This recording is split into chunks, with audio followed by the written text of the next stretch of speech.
우리가 이 사무엘 말씀을 보기 시작한 게 작년 10월 둘째 주부터입니다. 제가 여러 번 말씀을 드렸어요.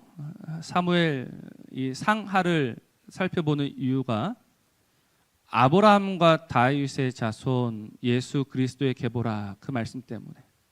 그래서 아브라함을 우리가 한번 봤었고 아브라함을 이어서 지금 다윗을 보고 있습니다.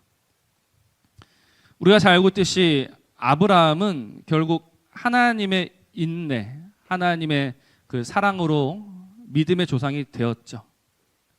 하나님이 75세 그를 부르셨는데 그의 모든 순간들은 사실 믿음 없음의 순간들이었습니다. 그래서 조카를 또 자기 집에서 일하던 하인을 또 자기가 첩을 통해서 낳았던 아들을 통해서 믿음의 대를 이어가려고 했었죠. 그런데 하나님이 기다려주셨고 하나님이 그를 붙드셔서 결국 그에게 이삭을 주셨고 그를 믿음의 조상 삼아 주셨던 겁니다. 그래서 우리가 아브라함을 통해서 확인한 것은 하나님이 그를 기다려주셨다. 전 다윗도 마찬가지라고 생각합니다. 다윗 참 유명한 왕입니다. 아마 교회 다니지 않는 분들도 이 다윗이라는 이름은 많이 들어봤을 거예요. 근데 이 다윗은 과연 어떤 왕인가라고 질문했을 때 참 위대하고 훌륭한 믿음의 왕입니다. 이렇게 간단하게 말하면 좋을 것 같은데 이 사무엘서를 살펴보면 살펴볼수록 이해가 안 되는 부분들이 너무 많은 거예요. 그래서 이거는 좀 그렇지만 사실 설교 제목이 오늘 굉장히 점잖게 바꿨어요. 다윗이 이해되십니까? 근데 원래 제목이 뭔지 아무도 모르시죠? 저만 알고 있으니까. 원래 제목은 얘는 뭐지? 였습니다. 얘는 뭐지? 그렇게 하면 많은 분들이 좀 아무리 그래도 다윗한테 얘라고 할 수 있느냐라고 하실까봐 진짜 그 주보에 얘는 뭐지까지 적었다가 정말 점잖게 바꿨어요.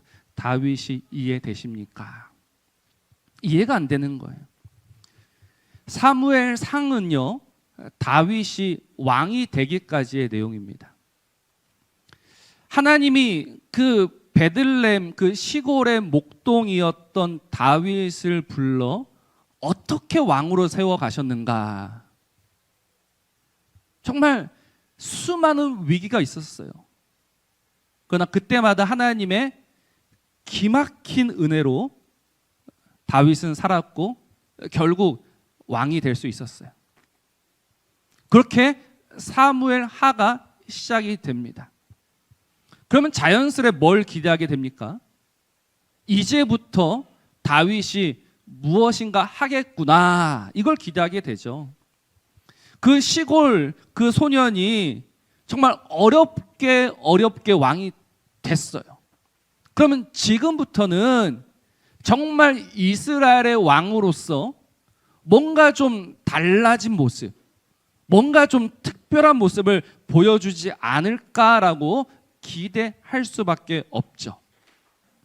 근데 우리가 지금 사무엘 하에서 보았던 다윗의 모습은 어떤 모습입니까?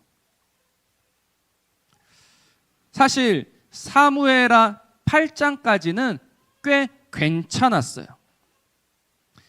다윗이 헤브론에서 몇 년 몇 개월 동안 왕이 됐습니까? 7년 6개월 동안 왕이 되었고 그때 이제 하나님의 인도하심 속에서 온 이스라엘의 왕이 되었습니다. 그래서 법궤도 되찾아왔고요. 하나님의 언약도 받았고요. 그리고 8장 말씀 보니까 다윗이 정의와 공의를 베풀었더라. 이런 이야기가 나왔어요. 그래서 사실 어떻게 보면 그 사무엘하 8장 다윗이 법궤를 되찾아왔고 다윗이 하나님과 다시 언약했고 다윗이 정의와 공의의 길을 걸었다. 여기에서 성경이 끝났으면 더 말할 것도 없어요. 진짜 가장 좋은 스토리가 됩니다. 시골 소년이 왕이 되었고 훌륭하게 임무를 완수했고 행복하게 오래오래 살았더라. 딱 떨어지는 이야기가 된단 말입니다. 그런데 성경은 거기에서 끝나지 않아요. 성경은 갑자기 다윗이 내리막길을 걷는 모습을 보여줍니다. 10장부터는 속절없이 내리막 인생을 걷게 됩니다. 암몬과 전쟁을 하게 되는데 다윗은 뭐 하고 있습니까? 궁에 남아 있죠. 궁에 남아 있는 동안 밧세바와 간음을 하게 되고, 그리고 결국 우리아를 죽이게 되고, 그 일로 말미암아서 하나님이 말씀하십니다. 칼이 네 집에서 떠나지 않을 것이다. 그래서 정말 그 칼이 계속해서 다윗을 괴롭히는 이야기가 나오죠. 결국 셋째가 첫째를 죽이고 맙니다. 그리고 첫째를 죽였던 그 셋째가 이제 누구에게까지 칼을 들이댑니까? 다윗에게 칼을 들이댑니다. 갑자기 정말 훌륭한 모범적인 이야기에서 막장 스토리로 변하고 말아요. 그러면 결론은 어떠해야 됩니까? 결론. 갑자기 다윗이 내리막길을 걸어갔어요. 그러면 그래도 결론은 무엇인가 반전이 있어야 되지 않을까요? 그 내리막을 걸어가던 다윗이 다시 정신 차리고 돌아왔다, 이런 이야기가 있어야 되지 않을까요? 네, 성경은 그렇게 이야기하지 않아요. 그렇게 끝나고 말아요. 나중에 한 번 더 다시 언급하겠지만 사무엘 하가요, 사실 20장에서 끝나거든요. 그 21장부터 24장까지는 부록이라고 봐도 돼요. 근데 제일 마지막 24장에서 다윗이 뭐라고 고백하냐면 종이 심히 미련하게 행했습니다. 그 성경이 제일 마지막에 저 이제 정신 차리고 돌아왔습니다, 이 이야기를 하는 게 아니라 종이 심히 미련하게 행했습니다. 그러니까 미련한 다윗으로 성경은 끝이 난다라는 거예요. 우리는 오늘 이 관점에서 오늘 말씀을 살펴보려고 합니다. 그러면 이상한 부분이 한두 군데가 아니에요. 지금 압살롬을 피해서 도망가다가 하나님의 도우심으로 압살롬과의 싸움에서 이겼어요. 그런데 다윗은 울었죠. 얼마든지 울 수 있어요. 아들이 죽었으니까. 근데 문제는 무엇이냐면 그 다윗의 울음이 지나쳐서 모든 이스라엘 백성들이 슬퍼한다라는 겁니다. 오늘 읽었던 2절과 3절입니다. 왕이 그 아들을 위하여 슬퍼한다 함이 그날의 백성들에게 들리매 그날의 승리가 모든 백성에게 무엇이 되었다? 슬픔이 되었다. 그래서 전쟁에서 이긴 백성들이 싸움에 쫓겨 부끄러워 도망함 같이 가만히 성읍으로 들어갔다라고 합니다. 지금 기뻐서 소리 질러야 될 백성들이 고개를 숙이고 민망해서 그냥 슬그머니 자기 집으로 들어가는 거예요. 왜요? 왕이 너무 슬퍼하고 있기 때문에. 그래서 옆에서 보고 있던 요압이 한마디 하죠. 차라리 우리가 죽는 게 더 좋을 뻔했습니다 라는 이런 말을 합니다. 압살롬이 살고 우리가 다 죽었더라면 왕이 웃었을 텐데 우리가 살아서 미안합니다 라는 투로 이야기를 합니다. 그러면서 정신 안 차리면 다윗 내일 혼자 남게 될 겁니다 라는 이런 협박조로 이야기를 하죠. 그때서야 다윗이 울음을 멈추고 자신이 왕이다라는 사실을 다시 자각합니다. 다시 백성들을 돌봐야 될 왕이다라는 것을 그제서야 자각하는 거예요. 그런데 이상한 이야기는 여기서 이제 끝나지 않고 굉장히 이해할 수 없는 이야기가 이어집니다. 그렇게 이제 왕이 다시 자리에 오르게 되자 우리 9절 한번 같이 볼까요? 9절. 우리 9절 10절을 같이 한번 읽어봅시다. 시작. 이스라엘 모든 지파 백성들이 변론하여 이르되 왕이 우리를 원수의 손에서 구원하여 내셨고 또 우리를 블레셋 사람들의 손에서 구원하셨으나 이제 압살롬을 피하여 그 땅에서 나가셨고 우리가 기름을 부어 우리를 다스리게 한 압살롬은 싸움에서 죽었거늘 이제 너희가 어찌하여 왕을 도로 모셔올 일에 잠잠하고 있느냐 하니라. 이게 지금 무슨 내용입니까? 이스라엘 12지파가 있지 않습니까? 근데 지금 이 다윗을 따랐던, 사실 뭐 유다 지파도 나중에 이야기하겠지만 문제가 있어. 어쨌든 그 이스라엘이 다윗에게 칼을 들이밀었지 않습니까? 그래서 다윗이 쫓겨났죠. 근데 하나님이 다윗의 손을 들어 주셨어요. 그래서 그 이스라엘이 이제 그 앞에서 패하고 집으로 도망쳤어요. 그리고 나서 자기들끼리 모여서 이야기를 한 거죠. 이제 이 사태를 어떻게 수습할까? 우리가 다윗한테 칼을 들이밀었는데 끝까지 그 다윗하고 싸울까? 아니면 다윗한테 가서 항복할까? 이 이야기가 지금 그들 사이에 논쟁이 되는 거예요. 그래서 결론이 어디로 기울고 있습니까?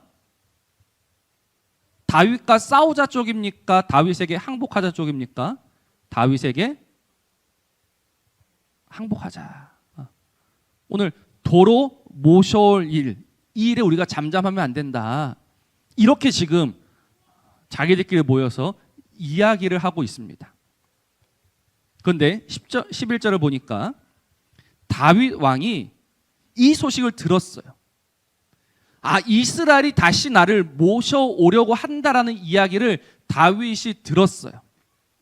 그래서 다윗이 어떻게 하냐면 두 제사장에게 소식을 전하 이르되 너희는 유다 장로들에게 말해라.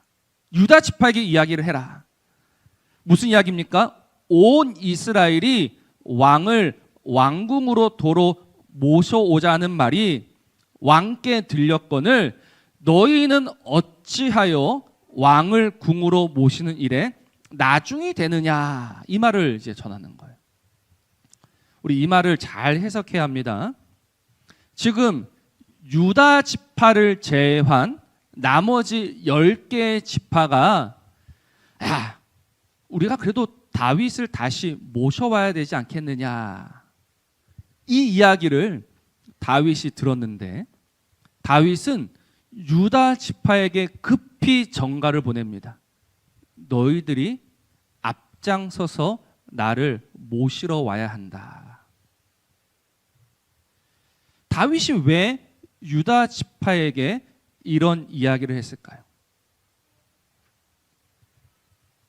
10개 지파들이 벌써 다윗을 모셔올 준비를 다 하고 있어요. 근데 조금만 있으면, 가만히 있으면 그 10개 지파가 알아서 나를 데리러 올 텐데 다윗은 왜 유다 지파한테 그런 전가를 보냈느냐라는 거예요. 팔이 안으로 굽어서 그렇습니다. 우리 12절 보실래요? 12절 보시면 너희는 내 형제요 내 고륙이다라고 이야기합니다. 자, 우리 이제 다시 한번 이제 압살롬의 이야기를 한번 생각해 봅시다.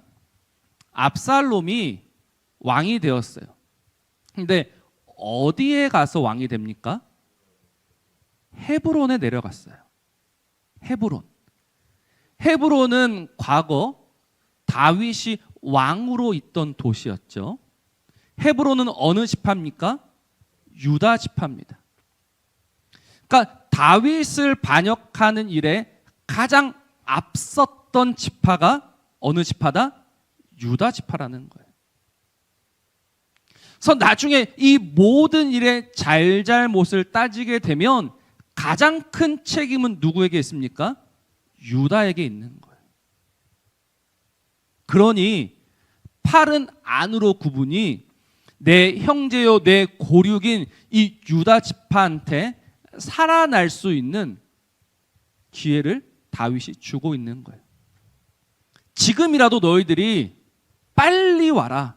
빨리 와서 나를 데려가야지만 너희들이 그 책임에서 벗어날 수 있다라고 오늘 이야기를 하는 거죠.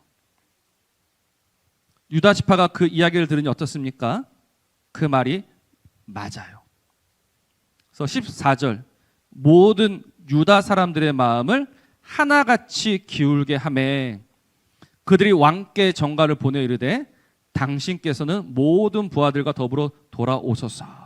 맞습니다. 당신의 말이 맞습니다. 우리가 당신을 모시러 가겠습니다 라고 이야기하고 이제 그들이 중간 가운데서 만나게 되는 겁니다. 뭐 여기까지는 크게 봐서 큰 문제가 없어 보입니다. 근데 문제는 그 뒤에 벌어지게 돼요. 우리가 그 중간에 뭐 이야기들이 많이 있는데 그건 좀 건너가고 우리 저 뒤에 40절로 가봅시다. 40절. 40절 제가 읽을게요. 왕이 길갈로 건너오고 기맘도 함께 건너오니 온 유다 백성과 이스라엘 백성의 절반이나 왕과 함께 건너니라. 이때 온 이스라엘 사람이 왕께 나와 왕께 아뢰되 우리 형제 유다 사람들이 어찌 왕을 도둑하여 왕과 왕의 집안과 왕을 따르는 모든 사람을 인도하여 요단을 건너가게 하였나이까. 유다 지파가 뭐 했다는 겁니까? 도둑질했다라는 겁니다. 유다 지파가 지금 경우 없이 끼어들었다라고 이야기합니다. 저 가장 큰 문제를 가지고 있는 그 유다 지파, 그들이 감히 왕을 도둑질했다. 그러니 유다 사람들은 가만히 있을까요? 42절에서 이렇게 이야기하죠. 모든 유다 사람이 이스라엘 사람에게 대답하되 왕은 우리의 종친인 까닭이라 너희가 어찌 이 일에 대하여 분내느냐 라고 이야기하면서 결국 43절 제일 마지막에 보면 유다 사람의 말이 이스라엘 사람의 말보다 더 강경하였더라라고 합니다. 유다 사람의 목소리가 훨씬 더 컸다라는 겁니다. 목소리 큰 놈은 이기게 되어 있습니다. 그래서 유다가 이기고 말아요. 오늘 제가 말씀을 드리고 싶은 것은 무엇이냐면 이 일로 인해서 사무엘하 20장에 가면 나라가 또 쪼개지는 거예요. 지금 압살롬 때문에 나라가 쪼개졌지 않습니까? 다윗 왕을 따르는 자들이 있고 압살롬 왕을 따르는 자들이 있고, 근데 하나님의 도우심으로 말미암아 겨우겨우 하나가 되었어요. 그래서 돌아오게 되었는데 돌아오자마자 유다 지파와 다른 지파가 이 일로 말미암아서 싸우게 되고 또 나라는 쪼개지게 됩니다.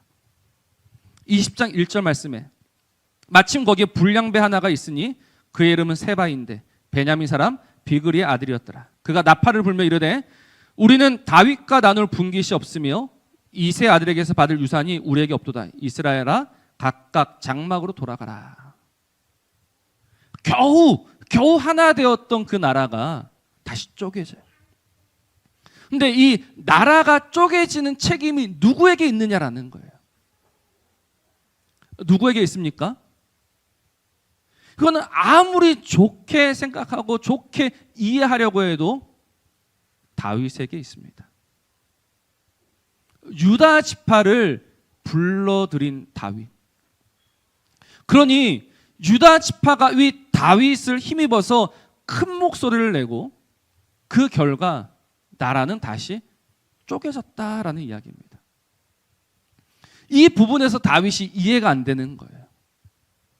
다윗이 하나님에 의해 기름 부음 받은 왕으로서 그 온 나라를 다스려야 될 책임 있는 자인데 오늘 그가 보여주고 있는 모습은 쉽게 이해할 수 없는 모습이다라는 겁니다. 아무리 좋게 받아들이려고 해도 이해할 수가 없는 거예요. 그리고 사실 다윗 때 나라가 한 번 더 쪼개집니다. 열왕기상에 가면 이 다윗이 굉장히 나이가 들어서 약한 모습으로 나와요. 그러자 이제 또 누가 등장하냐면 다윗의 넷째 아들인 아도니아가 또 등장합니다. 아도니아가 그 다윗의 군대 장관이었던 요압과 제사장 아비아들을 꼬드겨 가지고 자기 스스로 왕이 됩니다. 그때 나단 선지자와 솔로몬의 어머니인 밧세바가 아니었더라면 나라는 아도니아에게 돌아가고 말았을 거예요.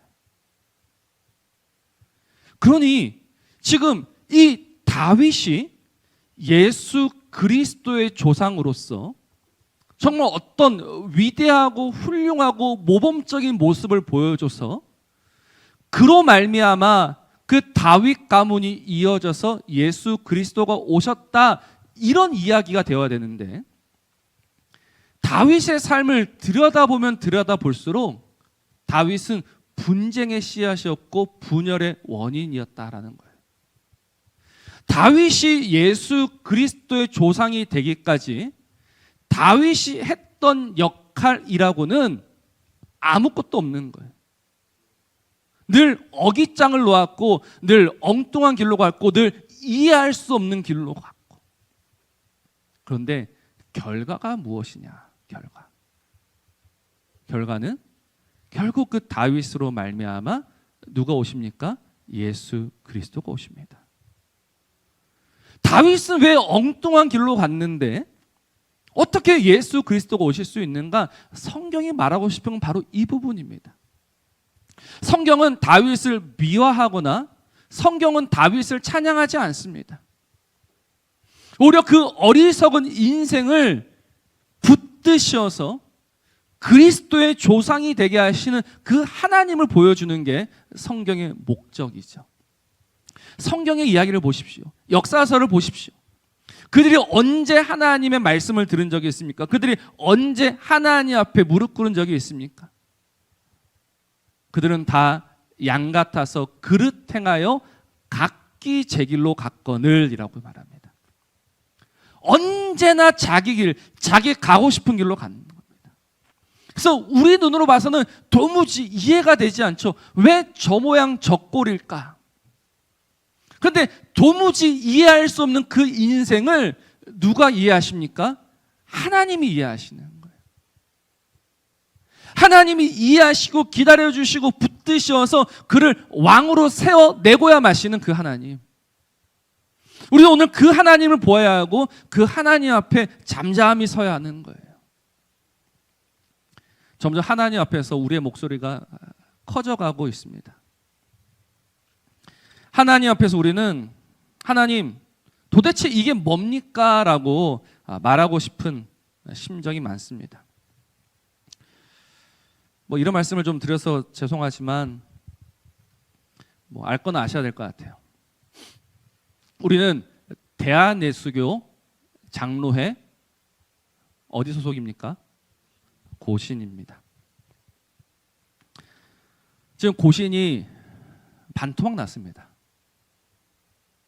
싸우고 있습니다. 모 목사님이 있어요. 고신 소속입니다. 그래서 한쪽은 그 목사님을 징계해야 된다. 그래서 막 신문에 기사도 내고 그랬어요. 그랬더니 다음날 어떤 기사가 올라왔냐면 징계하라고 했던 그 목사를 징계해라.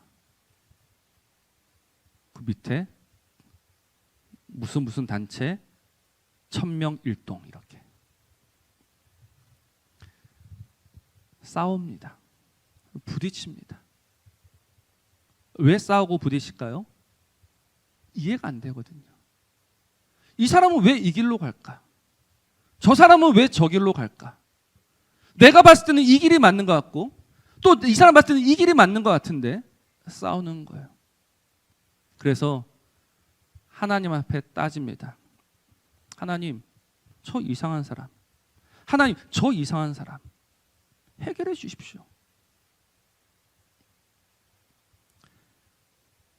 그때 하나님 하신 말씀은 뭘까요? 하나님 저 이상한 사람 좀 어떻게 좀 해주세요라고 간절히 부르짖고 있는 자들에게 하나님이 하실 말씀은 딱 하나밖에 없을 것 같아요. 뭐라고 하실 것 같습니까? 네가 이상하답니다. 오늘 우리는 하나님 앞에서 저 사람이 이상하다라고 이야기하는데 하나님은 분명히 네가 이상하다라고 이야기하실 겁니다. 그 나만 이상하느냐? 아니요. 모두가 이상해요. 우리는 이상한 사람들입니다. 우리는 이해할 수 없는 사람들입니다. 하나님의 사랑 앞에서, 하나님의 은혜 앞에서, 하나님의 긍휼로 말미암아 살아가는 우리들은 참으로 이해할 수 없는 자들입니다. 여러분, 이해할 수 없는 자를 사랑하는 게 얼마나 힘든지 아십니까? 이해할 수 없는 자를 기다리는 게 얼마나 버거운 일인지 아십니까? 요즘 이걸 많이 경험합니다. 집에서요.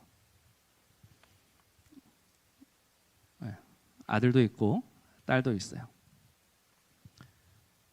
뭐 이제 프라이버시가 있으니까 이제 자세히 이야기할 수는 없지만 제 아들 이야기 많이 했었고 딸내미 이야기를 한번 할 것 같으면 어제 저기 이제 여기 학교에 공부하러 갔는데 그래서 이제 엄마한테 저한테 전화가 와요. 우리 딸 어딨냐? 모른다. 어딨냐? 2번 전화가 왔었습니다. 모른다. 그리고 이제 그냥 그렇게 지나갔어요. 그리고 시간이 지나가지고 수업이 끝나고 데리러 오래요. 데리러 갔어요.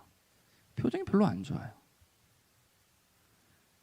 왜 무슨 일 있었냐 하니까 막 저한테 엄마 욕을 합니다. 엄마가 뭐라 했다. 엄마가 뭐라 했다. 제가 사실 안 물어봤었거든요. 엄마한테 무슨 일 있었는지. 안 봐도 무슨 일 있었는지 뻔히 알아. 근데 이 딸은 지금 불만이 많습니다. 엄마가 이상하다. 그래? 그래 엄마가 이상하지. 그러니까 약간 기분이 좀 풀린 것 같아요. 근데 여러분 엄마가 이상할까요? 딸이 이상할까요? 둘 다 이상해요. 제가 안 봐도 압니다. 딸이 이상해요. 딸이 이상해요. 이해할 수가 없어요. 속이 뒤집어집니다. 그런데 포기할 수는 없잖아요. 버릴 수는 없잖아요. 너 이제 하지 마. 끝이야. 나가. 진짜 속에서는 이 말이 넘쳐 나오는데 그럴 수가 없잖아요. 근데 하나님의 마음, 하나님의 심정이 똑같지 않을까요? 하나님이 우리를 이해하시기 때문에 사랑하실까요? 하나님이 우리를 보시면서 그래 넌 참 그래 이해가 된다. 아니요, 하나님이 우리를 보시면서 이해가 안 돼요. 근데 이해 안 되는 우리를 사랑하세요. 그게 하나님의 사랑이에요. 그래서 그 하나님의 사랑이 다윗을 다윗으로 만들어내는 거예요. 근데 그 사랑을 입은 자들이, 그 은혜를 입은 자들이 밤낮 하나님 앞에 가서 하는 이야기는 이해가 안 돼요. 이해가 안 돼요. 이해가 안 돼서 난 사랑할 수 없어요. 여러분, 우리의 사랑은요, 이해를 해서 하는 사랑이 아닙니다. 이해해서 사랑할 것 같으면 다 사랑할 수 있겠죠. 그러나 이해가 안 돼요. 우리는 다 옳은 사람들이에요. 우리는 다 자기 주장하는 사람들이에요. 우리는 다 자기 길로 가고 있는 사람들이에요. 그러면서 자기 길로 가면서 자기가 엉뚱한 길로 가는지도 알지 못하고 서로를 향해서 손가락질하는 사람들이에요. 그때 하나님 하신 말씀은 야, 네가 제일 이상해. 그러나 나는 그 이상한 너를 사랑해. 우리가 이 하나님의 사랑 앞에 얼마나 무릎 꿇을 수 있는가. 이게 정말 믿음이고 이게 신앙이지 않겠습니까? 하나님의 역사를 이해하지 못했던 하박국이라는 선지자가 있습니다. 그래서 하박국 선지자가 이렇게 이야기해요. 여호와여, 내가 부르짖어도 주께서 듣지 아니하시니 어느 때까지리까? 내가 강포로 말미암아 외쳐도 주께서 구원하지 아니하십니다. 부르짖어도 왜 안 들어주십니까? 그랬던 하박국이 하나님을 알게 되니 이렇게 고백합니다. 오직 여호와는 그 성전에 계시니 온 땅은 그 앞에서 잠잠할지니라. 온 땅은 그 앞에서 잠잠할지니라. 하나님 앞에서 잠잠할 수 있는가? 도저히 이해할 수 없는 이 상황 속에서 잠잠할 수 있는가? 하나님을 믿는 자는 그렇게 하는 겁니다. 오늘 하고 싶은 말이 조금 더 있는데요. 여러분, 다윗. 그래서 결국 이 다윗이 누굽니까? 하나님의 마음에 합한 사람입니다. 그렇죠? 그런데 오늘 이 모습을 보면 하나님의 마음에 합한 모습이라고는 보이지가 않아요. 근데 하나님은 왜 다윗을 하나님의 마음에 합한 자라고 했을까? 우리가 하나님의 마음을 생각해 보면 됩니다. 하나님의 마음은 뭐예요? 단도직입적으로 이야기하면요, 너희들은 나 없으면 안 돼, 이겁니다. 우리를 향한 하나님의 마음은 너희는 나 없으면 안 돼. 그런데 사울은 뭐라고 답했냐면, 아니요, 하나님 없어도 얼마든지 할 수 있어요. 다윗은 깨닫고 돌이키는 일을 잘합니다. 하나님이 다윗에게 야, 너는 나 없으면 안 되라고 할 때 끝까지 고집 피우면서 아니요, 하나님 없이도 얼마든지 잘 먹고 잘 살 수 있어 고집 피우지 아니하고 그 말씀 앞에 찔림을 받아서 상해하고 통회하는 마음, 돌이키는 마음, 그게 하나님의 마음에 합한 거예요. 다시금 하나님의 말씀 앞에 서면서 맞네요. 하나님이 이해할 수 없는 나를 이해해 주셨고, 하나님이 이해할 수 없는 나를 사랑해 주셨고, 그 하나님의 기다림, 그 하나님의 사랑, 그 하나님의 인내로 말미암아 제가 이 자리에 있네요. 이렇게 고백하는 게 하나님의 마음에 합한 거예요. 우리가 오늘 다시 말씀을 듣는 이유가 뭡니까? 서로를 정죄하기 위함이 아닙니다. 서로에게 손가락질하기 위함이 아닙니다. 다시금 이 말씀 앞에서 내가 이상한 사람이었습니다라는 것을 깨닫고 돌이키기 위함이에요. 그래서 내가 이상한 사람임을 깨달으면요, 하나님 앞에서 뭐 하게 되어 있습니까? 잠잠하게 되어 있는 거예요. 이해 안 될 때는 불평불만이 터져 나옵니다. 도대체 이건 뭡니까? 그러나 하나님의 말씀 앞에서 나의 이상함, 나의 잘못을 보게 되면 맞아요. 하나님 당신이 맞아요 하면서 잠잠히 기다리게 되는 거예요. 그게 믿음입니다. 그 믿음 안에서 하나님은 우리를 만들어 가지고 계시는 거예요. 그 믿음 안에서 하나님 우리를 데려가고 계시는 거예요. 오늘 이 믿음의 사람 되기를 주의 이름으로 축복합니다. 그래서 그 하나님의 사랑이, 그 하나님의 인내가 끝끝내 우리를 그 구원의 자리, 영광의 자리, 복된 자리에 세울 줄로 믿고 그 하나님 앞에 잠잠히 끌려가는 저와 여러분 되시기를 우리 주의 이름으로 축복합니다.